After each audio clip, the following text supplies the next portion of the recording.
All right, we talked about a quarterback going to play for Hugh Freeze. That's Jackson Arnold. Kaidon Salter once played for Hugh Freeze at Liberty. He then played for Jamie Chadwell for 2 more years at Liberty. He still has eligibility.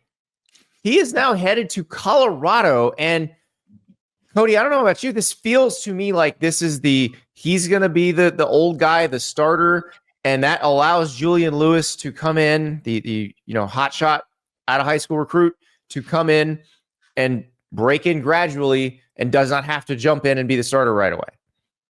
I think that's exactly right, Andy. I think that's how you have to play this. Ultimately, Colorado's bringing in a signal caller in Kaidon Salter that's played in over 30 games as a collegiate starter.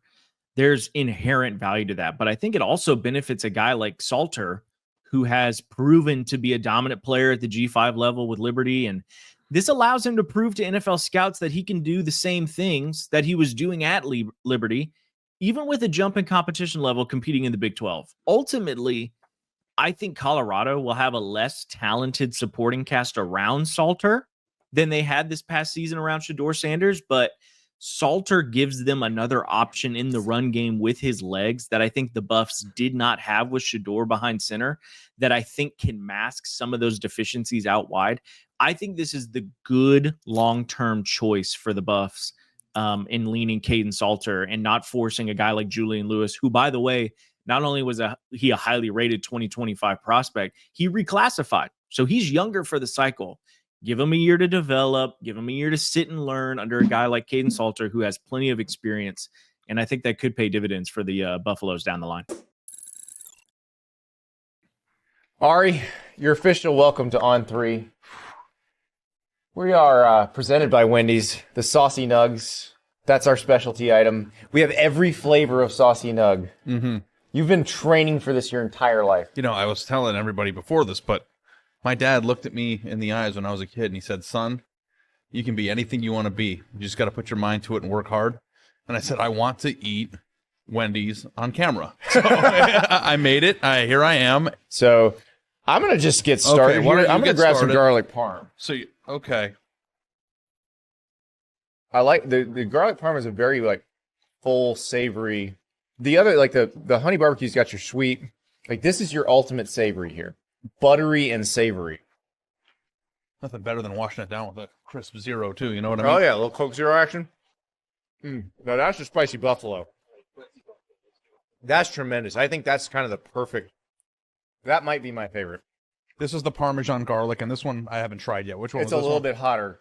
Parmesan garlic. Oh, this is spicy Parmesan Yeah. garlic. Okay. It's pretty damn good. See, I keep changing my favorite. I think that's the point of this exercise, right? Yes. That's my favorite one.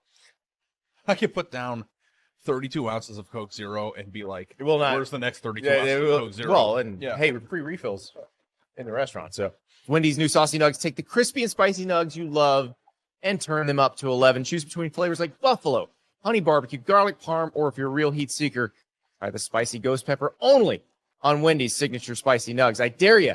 That's 7 delicious ways to try the nugs you already love. Pick a flavor, grab some extra napkins, and prepare to nug.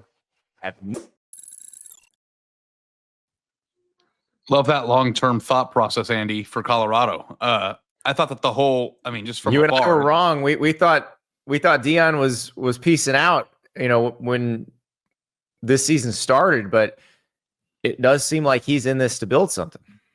Yeah. Also, too, I thought the number one selling point for Colorado, was come in and play. So I'm excited to see that might not be the case. And Salter's a really good player. I know it didn't go real well for him at Liberty and things didn't seem to, work. But I think that they could work at Colorado with the right coaching. Well, they didn't work this year. They were great the first 2 years. Yeah. Yep. That's what they didn't work this year. Yeah. Yeah, this past season, it wasn't exactly the same Kaidon Salter that we saw a year ago. I mean, a year ago, he was throwing for nearly 4,000 yards and was essentially scorching opposing defenses. But I think, change of scenery benefits some guys. And I think ultimately with what Colorado's doing, I think this is really a perfect marriage for what Colorado wants to do and what Kaidon Salter wants to prove to the NFL community.